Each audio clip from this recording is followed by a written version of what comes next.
I was young when it happened or whatever, Dennis had a very vague existence in my life. Like it was sport and fishing and typical brothers teasing each other. And then like it was just like that all stopped.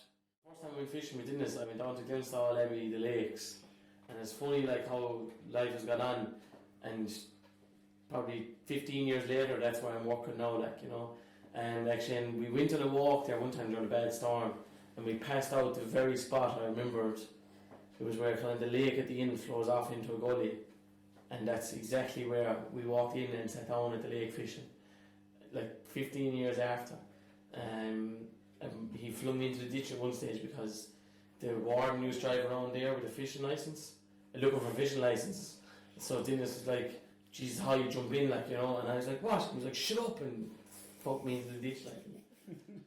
Michael, our older brother, came and collected me, and he told me on the phone that Dennis is in the hospital. I was kind of laughing at him, like, I was like, "God, what's up with him? Like, why is he in the hospital?"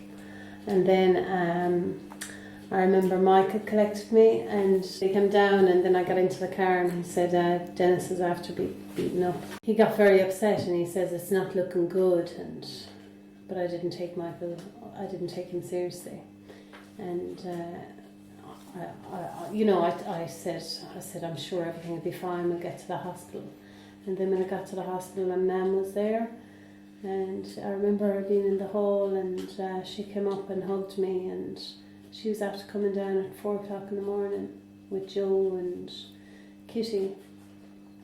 And then I went in, and he was there with all the machinery around him and everything, and it was very upsetting to see. I was only 16 at the time when it happened, Dennis, so and like initially you're very worried and you're thinking about what's going to happen, but then eventually, like after a week or two, we had to go back to school, and then your concentration moves on to doing exams and things like that, so you're kind of forced to move on with it. But even as Liam was saying, the person is there. Well, I feel that I feel anyway that Dennis is dead and his body is here, and we just haven't had the funeral. Like, it's very, probably, I don't know, is morbid the right word, but like, it's like one of our brothers is gone, and that we've just got used to that. There must be a point in Dennis's head, and that it's really what torments me in ways, like when Dennis realised, shit, we're in trouble here, like, you know, and he's on the ground and you picture him being kicked, and like, I mean, that must be the loneliest place in the world. Yeah, you can imagine his feelings. When you know you're goosed. Yeah,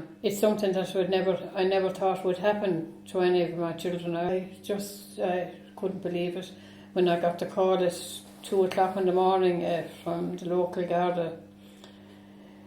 And you know, you forget his voice, and and at the time, even after coming home, I was still hearing going down the corridor. Every family has a tragedy, but I suppose something on the scale that was in the media like Dennis's, I suppose, draws its own attention. I've been through college and all that now as well, and people go out, they're drinking them, they go round, and like there's no repercussions until it's too late. Like, you know, people don't realise that, and the same thing as Elaine. Like when you see it on a night out, it's amazing. You'll go off into your own little trance and go, "Jeez, that's how it all happened out to Dennis." Especially if you read back over the articles and stuff and find out that there was 15 to 20 people in that laneway when the two of them went down there and waiting for him, and you know, if they were going to do whatever, there was no getting out of it. Like, another thing that's very unfair, like, is that, remember now, he was 20 when it happened. And like he spent his 21st basically in Cork in that state, like, and again, I don't feel guilty, but when I turned 21, I realised I've surpassed his life, like, you know. We've moved on anyway, as I said, for the last 13 and a half years, and you've all grown up and got jobs and gone to college and got work and all that, but Dennis is still the same, like, you know. He was beaten down the laneway and he staggered to the end of the laneway, and like, I mean, I always remember writing in English essay on this, like, and when you're actually putting the pen to the paper and you're picturing this person absolutely to the last breath of their life, like, if he came out of his state now, like, he'd see us all 13 years older, like. Yeah. it's a completely different world, not to mind in a completely different family. Like, I mean, Well, we're all the same size. We're not, Thomas.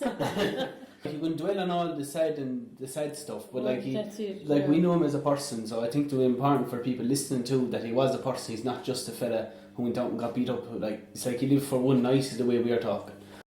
Like all we're talking about is the night it happened. We should be talking about other things as well. Oh yeah, you can. Before what it was like, you know. Because we were just like more or less a normal family, if as normal as you could define normal for us, like, but we were a normal family up until that happened, you know. Like, you wouldn't have enough tape to talk about everything and all the memories and everything. You don't have enough tape, you know. I mentioned earlier about like Joe. We remember kind of we were talking about the one night a lot, like, but as when you said earlier as well, like we've known Dennis now. In some cases, longer the way he is now, and then very close to like. So that's the existence. Like it's not as if you can change the way you know a person. You can't. Like he's known as the incapable person because of what happened to him. I think it doesn't matter whether Dennis actually physically dies tomorrow or next week or next year, as long as we know that, you know, that there's something to connect to when you sit with him. Do you know?